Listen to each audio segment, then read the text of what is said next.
Much of what we learn about science, nature, and the environment happens outside of school and beyond the walls of museums, zoos, and nature centers. I have worked as an independent environmental professional for many years and know there are others like me who interact with the public in communities worldwide. On the Talaterra podcast, we discover who these professionals are, what they do, and how they create change. Why do I focus on independent professionals?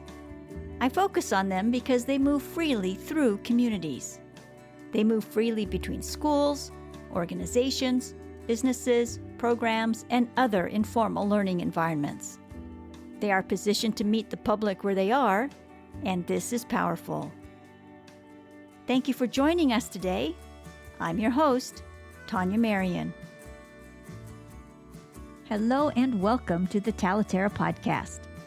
Today I share with you part one of a two-part episode. My conversation with the founders of Experiential Interpretive Design was rich and far-reaching and could not be contained to one episode.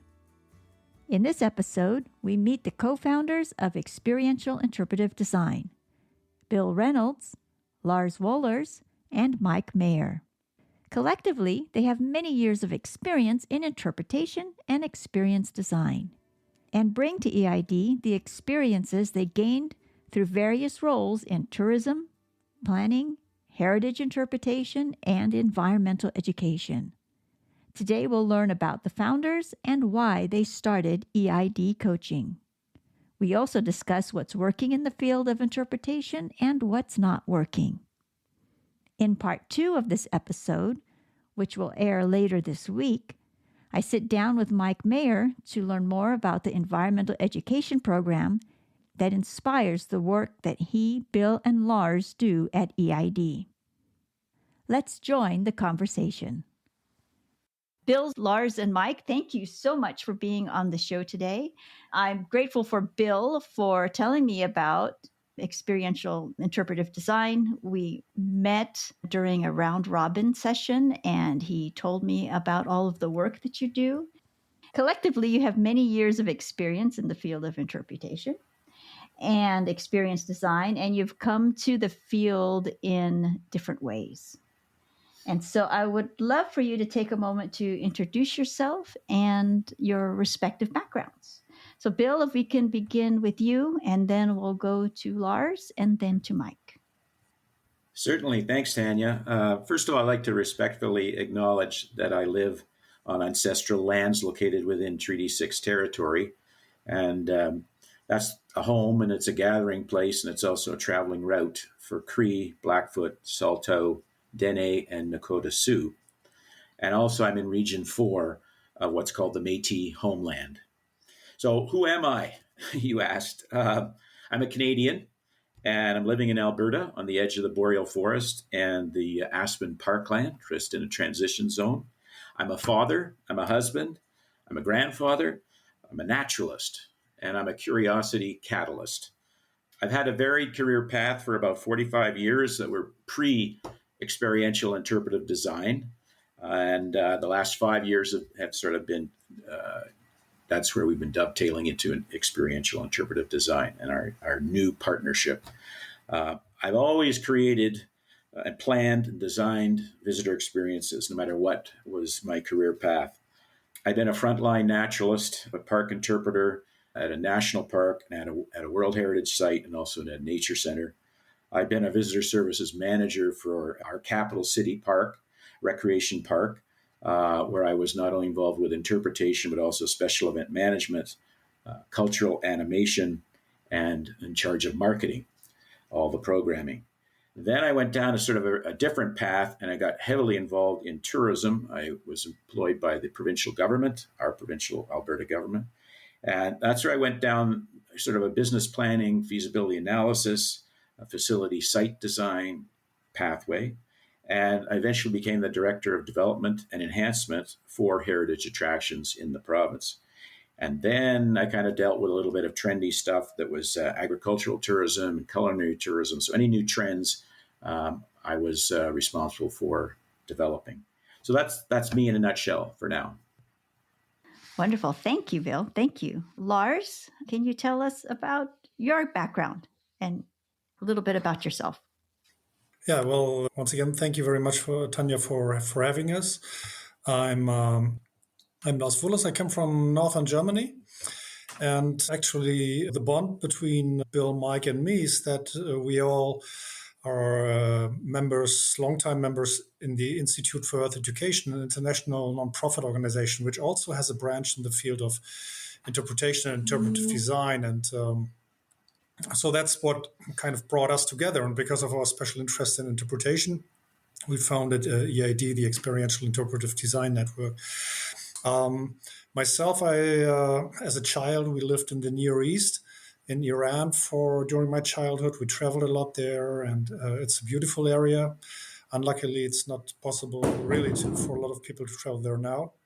But my parents kind of planted the travel seed in me, and I very much love these gems of the earth, natural and cultural heritage. So I started in the field of natural interpretation, working in national parks in various places, in Chile, and in the US, and Germany, and in England.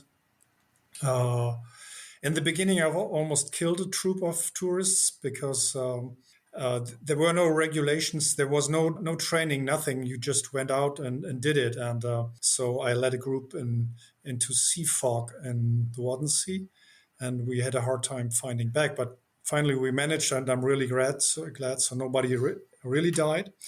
I studied cultural applied science. I then went into the field of environmental communication and did my PhD in interpretation, which I did for 12 years. And now, since 20 years, I'm a self-employed consultant, working mostly in Germany, but also in various European fields with protected areas, zoos and wildlife parks, museums, botanical gardens, and so forth. And since this year, I'm also back part-time at a university, again, the field of tourism, where I can mainly work regarding my interests in interpretation. Basically, that's me, I think, in a nutshell. Well, hi. Thanks, Tanya, for having us on today. My name is Mike Mayer. I'm living in Tucson, Arizona currently, and been here for many years, and living on the ancestral lands of the Tohono O'odham and the Pascua Yaqui indigenous peoples who still live in this area and are very much involved in the community. And it's the Sonoran Desert here in the southwest of the United States is just an amazing place to be. Nothing like where I grew up. And I guess if I was going to really tell you how I got involved, I would have to go back and start when I was a boy growing up in central Kentucky. I spent a lot of time outdoors, especially at summer camps, and we had a lot of open space around us. And I just fell in love with the outdoors and with nature. And as I grew up, I realized, I would really like to do more with this. And I ended up getting a degree in psychology and elementary education, and went on to graduate school to get a degree in environmental education administration and interpretive services administration. And I was greatly influenced by a couple of people. One was Steve Van Meter. And when I was working at a summer camp, the director said, well, this year you're going to run the nature program. And I went, great. I don't like the way anybody else had run it before. Thought it was pretty boring, collecting things and, just naming things. And he said, well, here, I think you'll really like this book. And he handed me the book called Acclimatization, which was the first book to come out through the Institute for Earth Education. They have a series of others. But I went, wow, I can do this. We can have fun. We can go out and just explore, pick up muck, look at things, wade in the water, get up into the trees. And it really got me excited. And that, has kind of led to how do we build that kind of excitement in education in general, in environmental education, And in interpretive, the field of interpretation, when people go to visit, parks, when they go to visit zoos, when they go to visit historic recognition sites, preservation sites. So Steve Van Meter was really very instrumental in how I developed this I don't know, almost a need to really get people excited about where they are, excited about the sense of place where they are, and what may be offered at the particular place, both land, history, art, whatever it may happen to be. So I've spent, many years in public education, kindergarten through university. I've also worked in environmental education, did a lot of work in earth education with some international work and leading workshops, and I have done some interpretive work in the past with Steve and another group called Sycamore Associates. So that's kind of my background in terms of getting here today. These are all just wonderful experiences and all the information and the knowledge that you bring to EID, which is, again, for listeners who just joining, is Experiential Interpretive Design, which we'll refer to as EID throughout our conversation. How did the three of you come together to start EID? What was that conversation like? Well, as Lars mentioned earlier, it was the fact that the three of us had all been involved with the Institute for Earth Education, and a book came out by Steve Van Meter, who's the chairman of the Institute, called Interpretive Design, The Dance of Experience. And that book was revolutionary, and it was chock full of innovative ideas. And it really captured a lot of what I was feeling was missing in the field. Let me go back a story. So you realize I was in the tourism field for quite a long time, tourism development and enhancement field. And so I'd been kind of out of interpretation for a while. So 10 years ago, when I was getting close to retirement, I was still dabbling in tourism business coaching on the side, because knowing that I was going to be retiring soon. And I was kind of consulting, but then I realized that I was really more coaching on that side.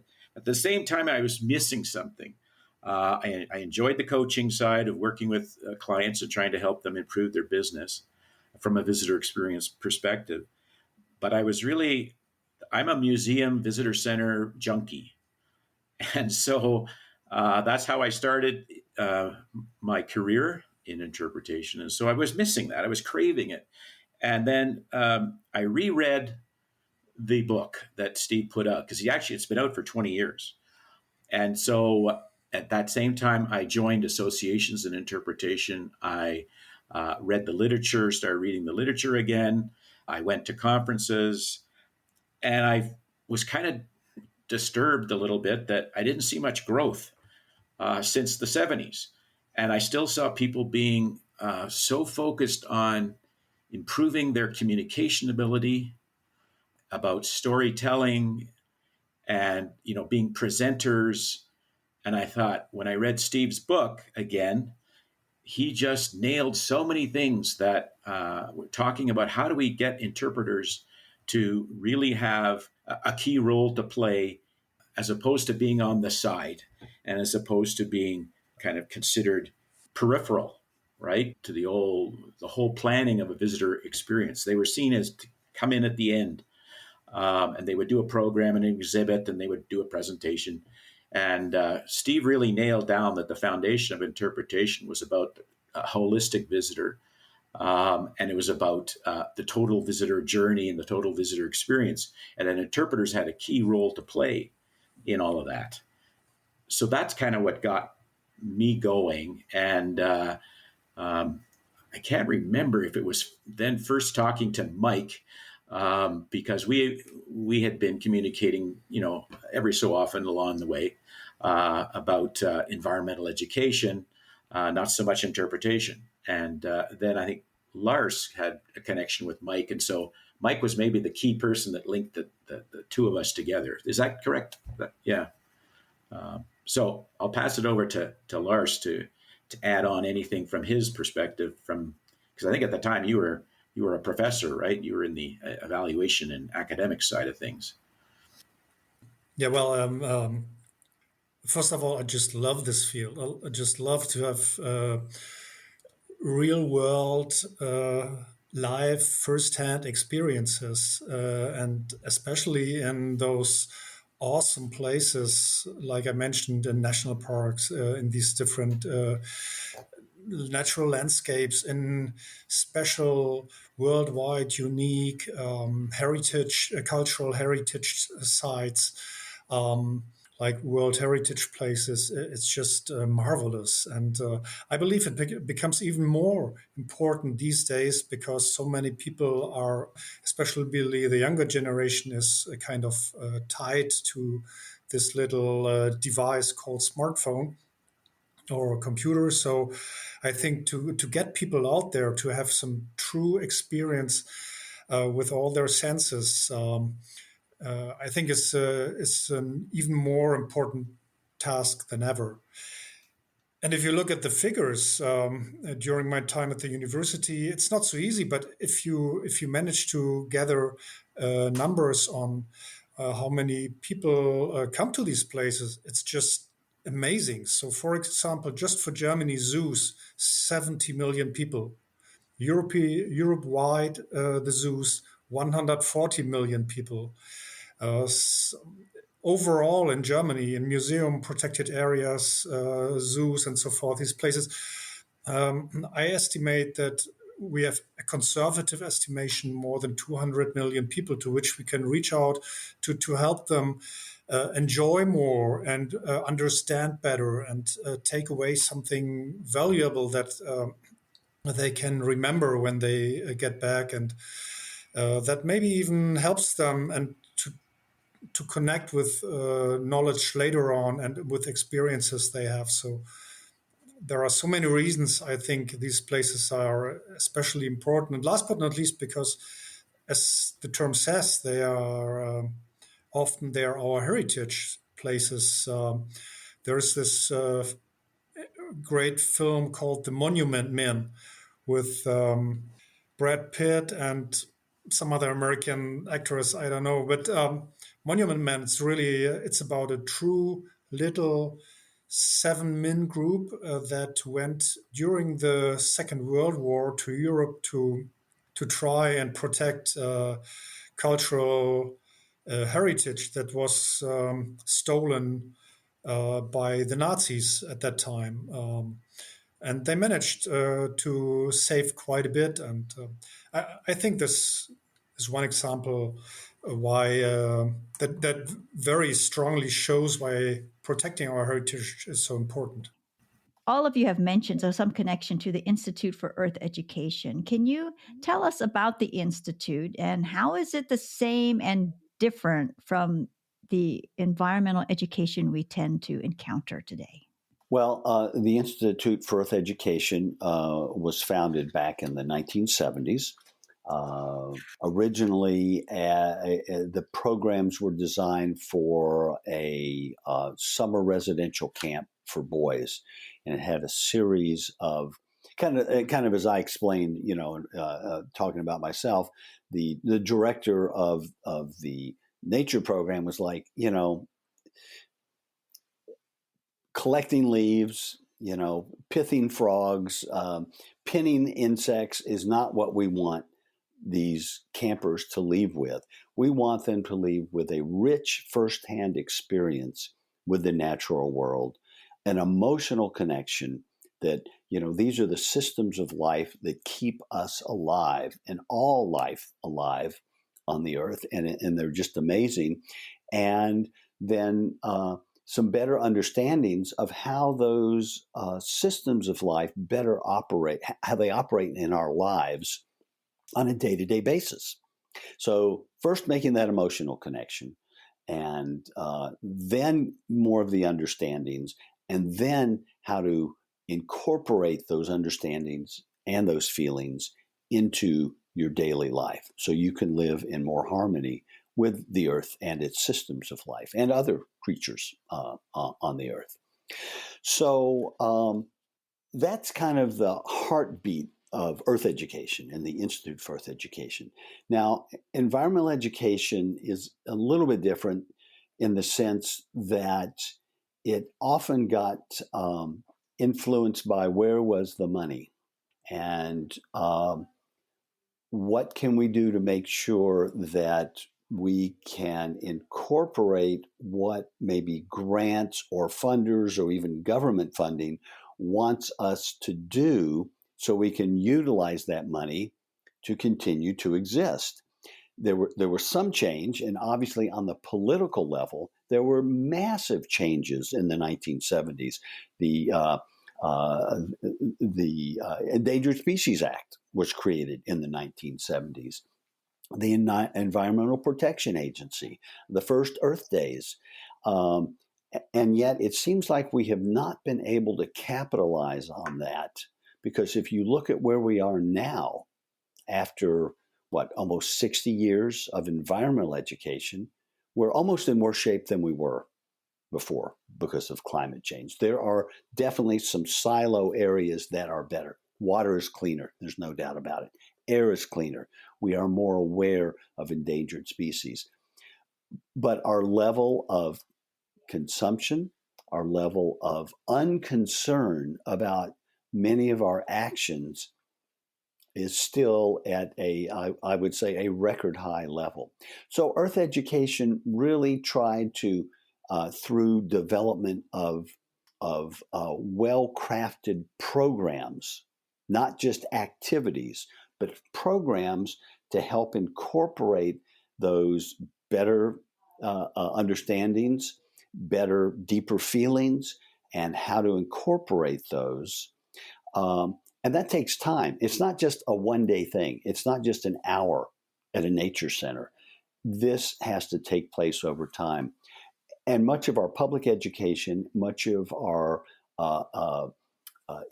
many of our interpretive sites, and even many of our nature centers and environmental centers, they have people for one day, they take them on a hike, they show them some things, and then they go home. Okay. How do they prepare them for that? What outcome do they want? And how are they going to use that information afterwards? And that is that piece, that afterwards piece, I think has been really missing in environmental education. And the longevity. How do we, whether you're learning to play piano or tennis, you go through specific steps to learn how to do that, a programmatic approach. And that has not been what environmental education has done. It has developed a series of activities that they felt like teachers or leaders could do on a short-term basis. And Earth Education has tried to say, we have a 3-day program that has things that are going to happen afterwards at home and school, or we have a 5-day program, things that are going to happen and incorporate into your life. So I think that's the big difference. The infusion method was used by environmental education, and the programmatic method is used more by Earth Education. In part 2 of this episode, Mike and I have a conversation about the Institute for Earth Education, and Mike will walk us through an example of an Earth Institute program. Today, though, our focus is on experiential interpretive design. When we spoke earlier, Bill, you mentioned there needs to be less show and tell and more share and do. How do you do more share and do when you work at a visitor serving organization, and especially in an environment that is a free choice learning environment where people don't have to pay attention to you, right? They can just kind of walk past you. How do you do more share and do with the limited amount of time that you have with a guest, with a visitor? Well, I don't know if Lars wants to jump in first. Yeah, I think what you said is already the explanation. So people have a very little time. They have a very little they don't really focus and concentrate. So texts are becoming less and less. So the idea of having an academic approach, there's just a proof all over the world it is not working. So that's already a reason why we have to look for another approach. And then we believe that the experiential approach to interpretation supports the motivations why people are coming to these places, because they want to have a good experience. They want to have a strong experience. That's why you have all these organizations out there where you can hire some construction vehicles to drive around, or to jump out of with a parachute, or to go diving or so. So people are looking for strong experiences. And we believe that it's worth not confronting them with a lot of so-called knowledge, but right away to start providing them with the tools of enjoying and of engaging in an experience. So, if we want them to look at, let's say, a flock of birds, instead of talking about these birds, we would provide them with binoculars, and we would show them how to use them, because a lot of people don't know how to use binoculars. And where's the best spot from which to watch the birds? What's the best time? And maybe you would have some little incentives if people do so. So I think there are lots of reasons on why we need to do this and how we can do this. Just a short story. Some years ago, I attended an academic meeting in a zoo, one of our large zoos here in Germany, and the director himself, he took us around. And at some point, he stopped and said, "This is the best spot for me in the whole zoo. You just have a great view in this over this immersive cage with various African animals." And I thought, yeah, it's true. It's really a nice lookout. So the group left, but I held on to him and asked, are people doing this? Because it's really a nice lookout. And he said, no, hardly anybody does it. So then I asked, so what do you think? Why? And it's a bit hard, but he said, you know what? 80% of our visitors are complete idiots. So that was his attitude. And I used this example with my students to ask them, okay, let's take 2 minutes, come up with ideas. What can we do to engage visitors, to motivate them, to activate them, to have this look? And they come up with, let's put a bench here, let's put a binocular here, let's put a panel here, let's have special feeding times, let's have a little tower on which they can climb, and so forth and so forth. So a lot of these things don't even cost, or they don't cost a fortune. But, thinking about this, caring about the experience of the visitor, the same way these people care about the animals or other artifacts they are taking care of. Let me and I'm going to add on to that just a little example of, if you were to, let's say there was this really interesting area of mushrooms. Your park or this trail had a great variety of mushrooms, and they were relatively easy to see, close to the path. So now you have an option of like putting up a sign and talking about all the different, like the species, the different types of mushrooms that they'd be there, and blah, blah, blah. Or you actually say, okay, now do I want them to engage and interact with these wonderful organisms that happen to have the name mushroom, which doesn't, for most people, and there's a lot of things that people that are they're fungi, but they're not mushrooms, but they're amazing too. So, for example, you want to actually get people to do something. Okay, like we said, more sharing and doing. So the idea is that you direct them. There's a magnifying lens and hanging close by, or you get it out to a little kit that they take on the mushroom trail. And so the doing is that the encouragement is to use the magnifying glass to explore the mushroom. Great explorations, and there they will. And then maybe you have some what we call guided discovery about, not only look at the surface of the cap of the mushroom or the little stem, but how about a dental mirror also, in addition to the magnifying lens, so you can actually look underneath that mushroom and you go, what are you seeing? You don't tell them yet anything, right? This could be a guided trip. It could be self-guided, right? You can do it through questioning, through signage, instead of just facts, right? So that's a little example about how do you turn talking to doing. You think about, okay, it's all about, and it's to a certain degree, you can use questioning too. But what you want to do is get people to do something. So, what do you see around the base of trees? And then maybe they have to record, or they have to draw, or but they're doing something, right? Instead of saying, these are mosses around the moss does this and the blah, blah, blah. You haven't got any engagement yet, because you're telling, the focus is not what they're interested in, it's what you're interested in telling them. So, and Steve really captured that well. So, and I think it's basically it's actually a very old idea, because there is this saying of, I don't know if Steve came up with it, somebody else, but it says, you learn with something in your hand, which means it's learning by doing, So instead of providing people with some digital media in exhibitions and a lot of text and a lot of talking, we should provide them much more with something they can do.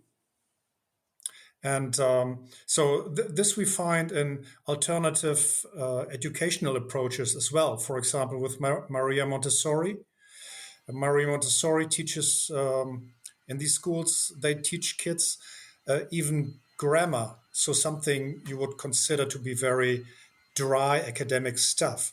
But they teach them grammar with the help of colored geometrical forms they can touch and use to put sentences together. Or they learn counting by little bullets which they put on a string, and they bring more and more of these little pearls together. And in the end, after some time, when they have a feeling for larger numbers, the teacher rolls in a huge block of pearls, which is the size of 1 million pearls, So they get a real sensation of what it means to have one pearl as opposed to 1 million, instead of just writing it on the wall. I'm going to jump on something too that we were talking about, because again, we're talking about the how of things, and that's important. But so often, interpreters, when we're trying to deal with planning, and that's what a lot of our focus is about, designing and planning from the front end, so that the messages that we're interested in, or the site is interested in transferring to people, and the experiences they want people to have, all of that is, we have to deal with the what we call the 4-H component of the visitor. So it's not just the concepts and the head stuff. It's about the heart. It's about the emotional things, and it's about the hands, which is Lars just been talking about. That's the physical side. And then there's this, the hunger side, this is what Steve talks about, the fact that there are food and beverage components, and there's a social component around that interpreters have a role in. So the total design of the visitor journey, when they're on your site, can be reinforced at every juncture, from the parking lot to the pathway to the exhibit. It's not just at the exhibits. It's not just at the presentation. Interpreters don't come in at at that point, once everything has been built. They shouldn't. I mean, they do, but they shouldn't. And that was what Steve really captured, was that the function of interpretation needs to be thought of. They need to have a seat at the table right at the beginning, before the whole place is designed, and they need to be thinking of a total visitor, the total journey, and the total visitor. That it's not just about stuff going in their head. And that's why I said the focus is still too much on in communication and being a good communicator. It's about being a good coach. And that's why we've taken on the whole concept of coaching rather than consulting. And that's a whole nother discussion on its own. Okay, so I have a design question here. Lars, I saw that one of the services that your company provides, your agency provides, is trade show construction. And it made me think of with my previous endeavor, I used to do a lot of community events. And when I started, I would ask people, how do you set up your booth? I received a lot of blank looks as if, and I interpret it as being, well, there's not much you can do with the booth. And I thought, well, no, that answer didn't sit well with me.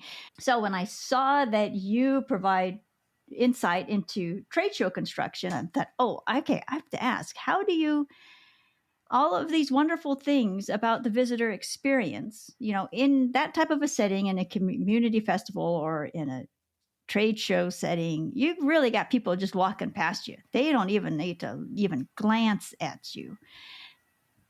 How to design with intent something that might be inviting outside of always trying to start a conversation with whoever happens to be walking past you. Yeah.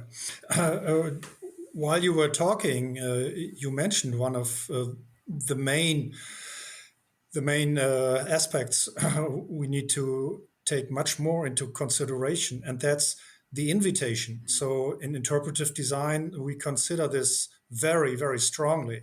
So instead of having a booth and waiting for people to stop, especially because it's not a standalone booth, there are lots of booths, so lots of things that might distract people from your booth.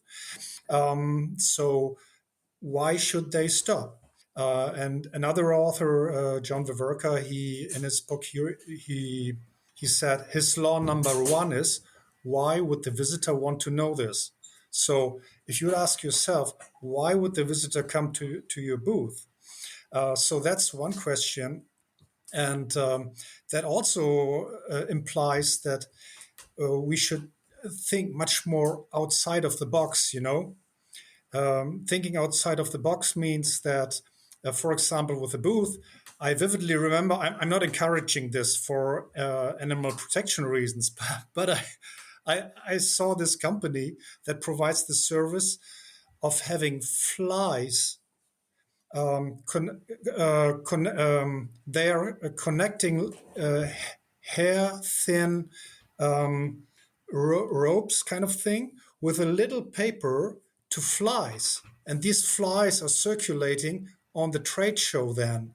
And people get irritated, what's this? And then they come across this little paper and they start reading a little message.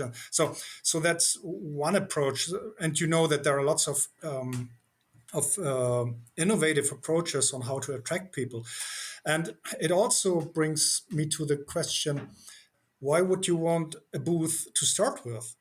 Because the main reason would be if someone, whoever has a booth, this idea of trying to present something on this trade show, the first question is, why do you want to do this, and who do you want to reach out for? And maybe then a guided walk. How do you say this? A walking event, but somebody who's in a costume, for example. Why don't you dress up with what you want to convey, and something like that, and then attract people by the special appearance you have, instead of having a booth that's sitting at a particular place, immobile, and people have to come to you. And you were talking about engaging with the community, right? So that would be a starting point for me to start thinking and asking you, what do you mean by engaging with the community? So what part of the community do you want to engage, for what reason? And if you have answers to that, and there should be an intense discussion on what are you really looking for, then it starts becoming interesting, because more than often you get to very easily to very innovative, attractive, and fun activities or installations you can use instead of simply, let's say, simply having a booth. And to finalize this before Bill can jump in, the director of a major visitor center now of one of our national parks. So they have 1 million visitors passing through their doors every year. When I consulted them, at some point he interrupted me, and he was really surprised, and he said, "You know what, Mr. Wohlers? You're the first consultant ever to ask me, what are your outcomes? Who are your target groups?" So almost all other consultants, and I know that most of them, they just come from the latest museum fair, and they offer you the most trendy stuff they've seen. Oh, this is a real nice digital thing, and it also does something interactive. But they don't start out where we should start out. So, what are your whys? What's your what, and what's your who? And then how can we get there? Who's it for? What's it for? I'm giving Lars exactly double thumbs up. Thumbs up. No, I remember the walking act. So these walking acts, so that kind of approach, I think it's a lot of fun, and you can do a lot with that. So that is a very good idea. And with as a vendor, as you're there to participate with a booth, you don't have control over the layout. You don't have control over who's next to you, and a lot of the time you are thinking on your feet, because sometimes the spot isn't what you were expecting it to be. Exactly, Tanya. And this reminds me of a great example, which is also to be read in Steve's book, Interpretive Design. It was just great because I brought him in the 90s to help me with a consultation with an interpretive plan for a visitor center in one of our North Sea, Waddensee national parks. So right at the coastline. So there we were in this information center.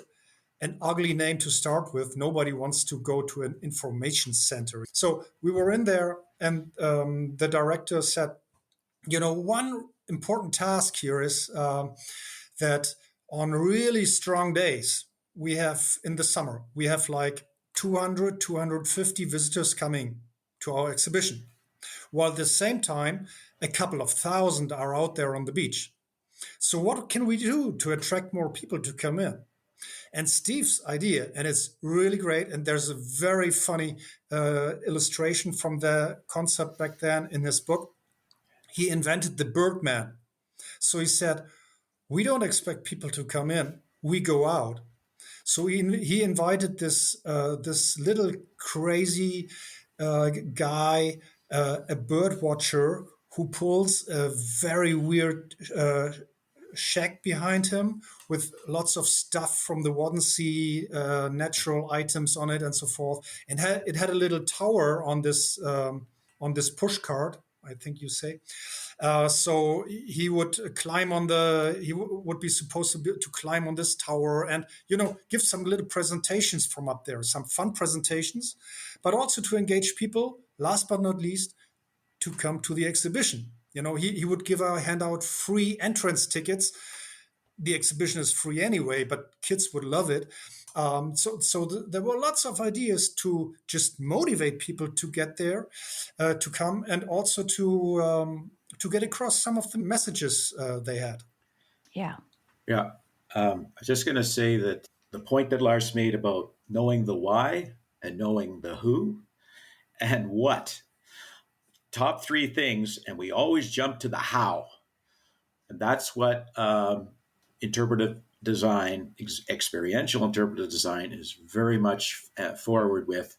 And how we work with our clients is very much about challenging them a lot of the times. And we listen, and then we probe, and then we challenge, because so often they want to jump to, how are we going to do this? And we said, well, first of all, that's why we're planning and designing. we have to, really find out what is it that we're trying to accomplish here, for whom, and it will vary.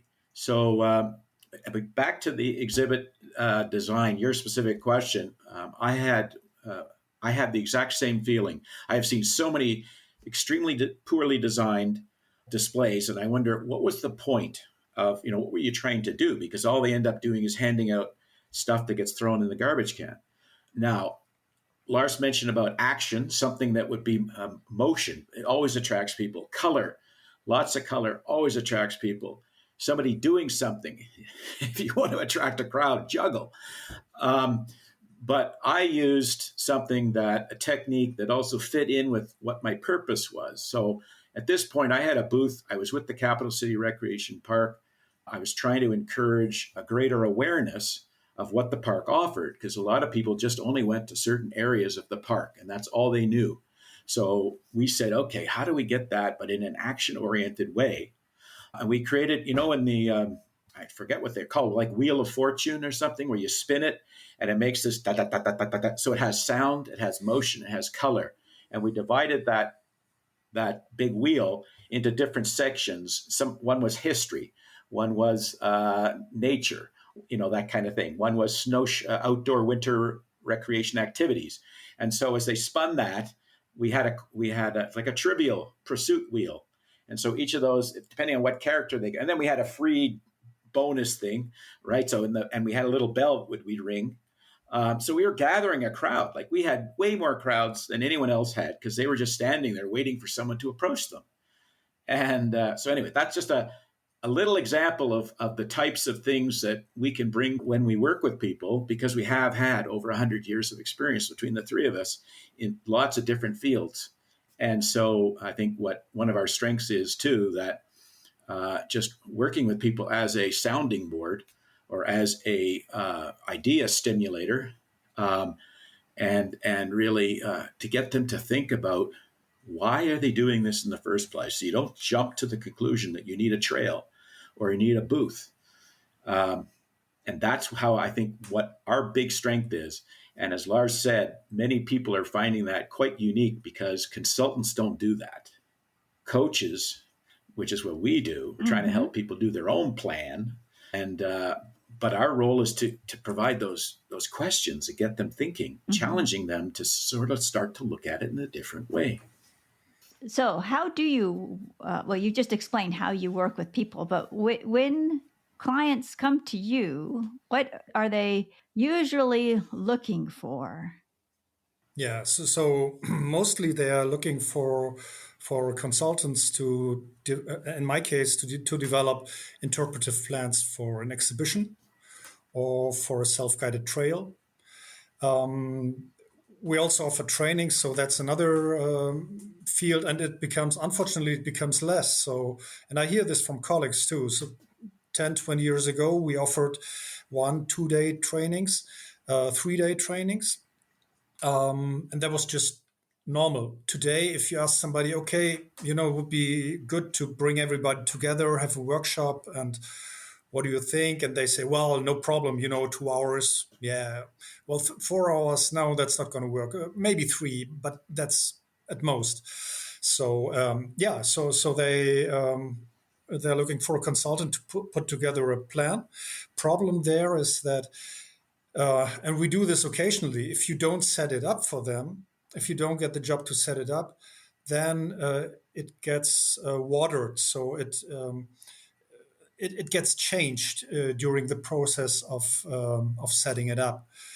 And that's really, a lot of times, as Bill said some time ago here, it's in the details too. So, and also quite a few times, they just drop the stuff that activates people because it might demand a little more attention. It might demand some extra time to spend to involve people. So we have usually a very extensive consultation on site to get a first-hand impression. We go there not just once, but usually 2 or 3 times. We talk to a lot of people. We try to get literature about a cultural or a natural place. And this all takes time, which in most projects, that's my experience, is not available anymore. So they are expecting you, for example, I was doing a consultation for a 12 million euro visitor center in southern Germany, and they wanted us to enter a competition, a design competition. So you can be part of this. We asked 7 companies. And if you are among the 3 top rated companies with your plan, you can present. And then you might be the one to win the thing. And this is not working. It's not working for us because we just cannot invest all the time without being paid. And it doesn't work for the site, which is even worse because they don't get the product they actually need. But what they then get is, as I said, the latest stuff from the rack of the museum fairs. And I'm going to jump in and present another side, sort of like why EID was created, and where Mike and I focused a little bit differently than Lars, in the sense that Lars is like Mike and I are semi-retired. Lars is full-time, needs to get an income through interpretive design. And so from our case, we did happen to get a 3-year project, but that's not what we're looking for. And just reflect on that. The 3-year project was truly a site plan for it was called Métis Crossing. And it was a historic living heritage site undergoing major renovation and a huge new visitor center that they'd never had before. And they needed to relook at the whole place from beginning, to what the total experience was going to be, from parking lot, from entrance to parking lot to actual place. But that's not what EID is really looking for. We're trying to spend our time, as again, because of the short-term nature of most places, they don't have time. And so we're saying, hey, if you need I think I used the word sounding board before, but if you need some constructive feedback, you need a short appraisal of a project. It could be, an old trail. It could be a new trail. It could be one gallery. It could be what we really liked, actually, was a welcome. And in this case, how to look at welcoming and orientation of your site. And how do you greet the guests? And we created a webinar. So not only are we having a blog post where we provide information for people, but for free, but we've done some free webinars. But to take that into the paid side of things as an entrepreneur, because we do like to get paid at the same time, we worked with professional development for provincial parks here in my home province. They hired us to do a customized 2 1-hour sessions back to back. And I say back to back, I mean week to week, about giving them ideas around welcoming. So that was something that was very specific to that group. They needed to relook at, a bunch of them had different visitor centers. They wanted to relook at how are they greeting their guests, and were they doing it in an effective and impactful way? And were they looking at a 4-H type of person, or were they just looking at the head? What did they want their people to have a takeaway, and how did they want them to feel? And of course, we know that right now, inclusivity and equity and diversity, very important concepts. And a lot of our places weren't designed with that in mind 20 years ago. And so we have to kind of rejuvenate some of this stuff. And so I think that's where I like to get involved, is that a very short-term help. And we had a session with actually Nature Momentum Group in Holland, online, so we're not there in person, and they had specific issues that they wanted to address, and they had a marketing plan, and they wanted us to give them feedback on the park marketing plan, and they didn't have really an interpretive plan yet, and we were saying the interpretive plan should be guiding the marketing plan, not the other way around, which is what it so often occurs. But even with that in mind, we still said, there were certain things we pointed out, certain things that they needed to think about that were missing in the marketing plan. And one of the key things was, going back to what Lars was saying about the who, it was, what would you show a friend what's the perfect day? And this comes out of Steve's book too. He talks about a perfect day exercise. And so when you look and you say, are we being successful? Are we getting, whatever we want across to the visitor? It's sort of like at the end of a day or a half day, depending what your average dwell time is, what do you want people to take away with them in their head, their hands, their heart, in their hunger, in their spirit?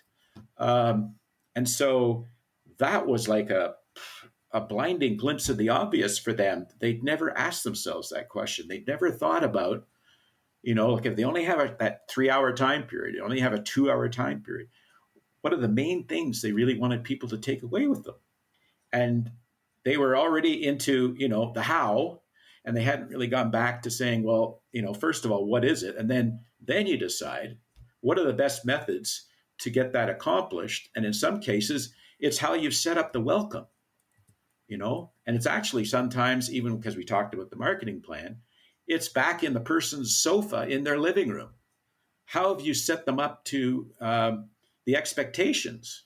Because we had a group in Kentucky that we did a little case study webinar on, and they had certain issues, and we were hired to just kind of give some initial feedback, and we were pointing out that some of the issues they had were management issues. It's too late to start handling them at the site. You need to handle it before you get there. And so that's where the interpreter has to work with the marketing people and the promotion people. And they weren't. They were kind of in all these silos. And so there's so many different ways that I guess we would like to help others. And it can be a very short-term thing, and it can be as a long-term thing. Like I said, we got a 3-year. Now it was staggered, of course. Like we would meet with the experience development coordinator on the phone once a month.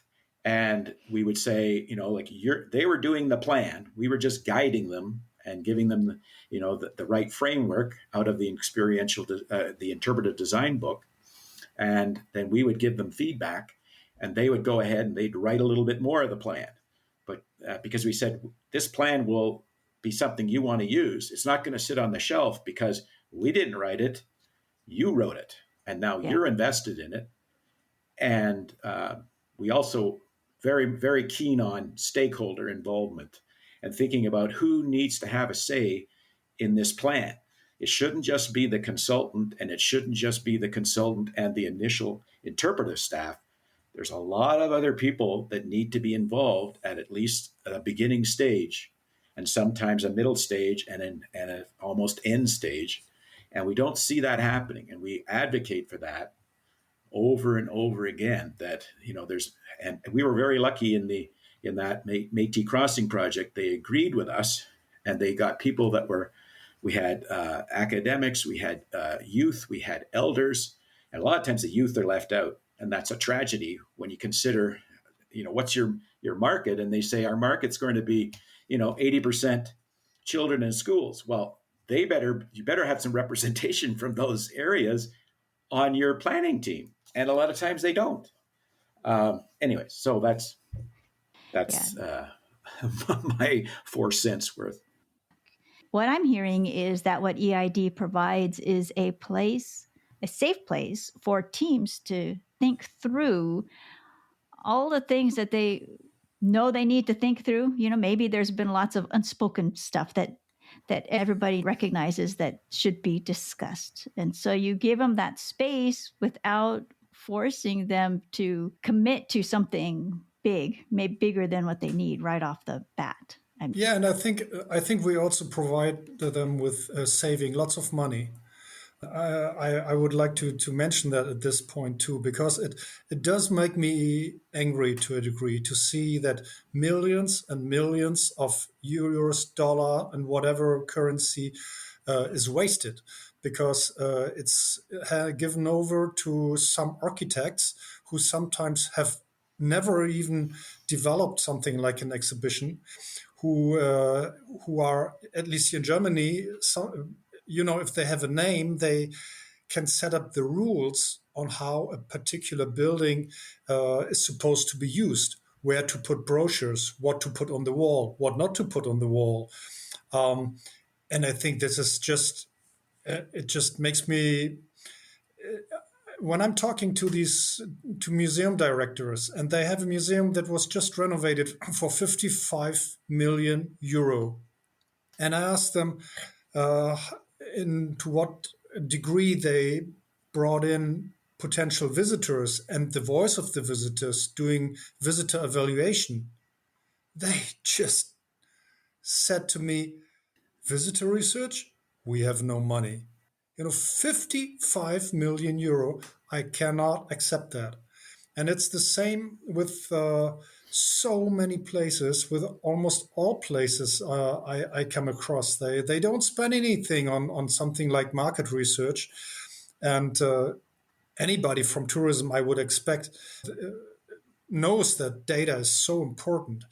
And we're not talking about 100,000 or more euros, to do this. But if you spend 50 million euro, or let's say 10 million euro only, then think we can expect that they spend something like, I don't know, or that they have a part-time staff member, even better, to do this and to bring in the voice of the visitor. So you provide coaching services, very helpful coaching services for conversations large and small, for projects large and small. You offer free webinars for people to come learn with you and to start conversations with you. What's next for EID? Well, we also do conference presentations because what it all about is, and I didn't actually mention this yet, is that we really want to raise the awareness of the interpretive design book, The Dance of Experience by Steve Van Meter, raise awareness of its existence. And it's just, like I said, it's so full of rich information that could be very beneficial to people. And yet the Institute, self-published, they aren't a marketing body. There's not a lot. It's a not-for-profit. They don't have a lot of money to get it out and to let people know. And it's it's kind of in oblivion. And so we kind of said, okay, that's one of our major roles, is to get out the principles and practices of this book. And so we'd like to really encourage people to purchase the book, because we think it could really make a huge impact and a huge influence on the interpretive profession, and they could be so much more influential because of that. But the other thing, we've done conferences to do that. We've done the blog posts about doing that. And we've done, like I said, some professional consultations. But what we're kind of heading more towards is maybe a curriculum, a bunch of courses, short-term courses available that would deal with different topics, each of the segments of the visitor journey. Like we said, it goes from kind of that welcoming orientation component all the way to the exit experience. A lot of people totally ignore, you got them there and then they forget about them. They do their thing and then they exit, and there's so many things that should be done at part of the exit experience. It should be an experience, not just to kick you out the door. So it's about looking at each of those components, and we would have like maybe a 1 hour seminar, discussion, forum. So we're looking at different ways that we can get this network of people to help each other. Again, not just from our standpoint. This one, the 2 webinars that we did this year that we just started and did, we had about 35 people, I think, on there, and everybody was prepared to kind of throw in their advice and their experience from their site, because it was from all over North America. And we'd like to get more of that stuff going, and that idea that you can improve your profession by taking a series of courses, but on your time, and then you would have maybe a little self-study component, and then we could review it and give you feedback and that kind of stuff. So there's stuff around that we're still working on developing. Lars, how can people learn more about EID coaching and also get a copy of this interpretive book that you've shared? I think best way to get acquainted with EID is go to our website and sign up for the blog. And I have to admit that it's especially Bill and Mike who are active in that regard, because as Bill said, I'm still in the working field, so to say. But that's certainly the first thing to do. And the other is to get a copy of the book, read it, just, exchange with friends and colleagues about its content, spread it, maybe write a literature review for magazines you've signed up for, mention it at conferences, put it out for people to have a look, and start developing your own examples based on the principles outlined in the book. So that would certainly, all of this would certainly support our activities from EID. And there's a link in order to purchase the book through our website also. Putting ideas into practice was we had I think 4 blog posts on that because the book, it's challenging to read, and you can't read it all at once because it's like 280 pages. It's an extremely well designed book. It's fun, but there's so much in there. You got to take it in measured amounts. And people would get back in touch with, and they say, "Well, can I see an example of these things in action?" Well, that's part of the issue. And that's one of the reasons why we were so happy that we did that project with Métis Crossing over 3 years, because we actually were able to do a matrix, which is talked about, an experience matrix, an outcome matrix in the book. But Steve's just kind of thrown out some examples, and it's not an actual matrix that was ever done in a site. So, and we have other parts of the book that are like that, and we'd like to get case studies for different components. We'd love to have a site that actually can take a very specific thing and do the Amore matrix for an actual site. So we'd love to be able to work with a group to do that. So yes, there's a lot of putting ideas into practice that we want to do and then write it up as we did as blog posts. So people wanted to check out about how the initial process of planning and the initial process of coming up with an outcome matrix, then you can read about that in the blog. And people can find your blog at eidcoaching.com and also learn how they can purchase a copy of the book on the same website. Thank you so much for being on the show today, for introducing us to EID Coaching, to the resources that you have on your website, and how you help people move their own interpretive practices forward. To learn more about Experiential Interpretive Design, visit the show notes for links to the EID website and other resources mentioned during this episode. And don't forget that part 2 of this 2-part episode will publish later this week. I sit down with Mike Mayer to learn more about the environmental education program that inspires the work that he, Bill, and Lars do at EID. Thank you for joining us today. See you next time.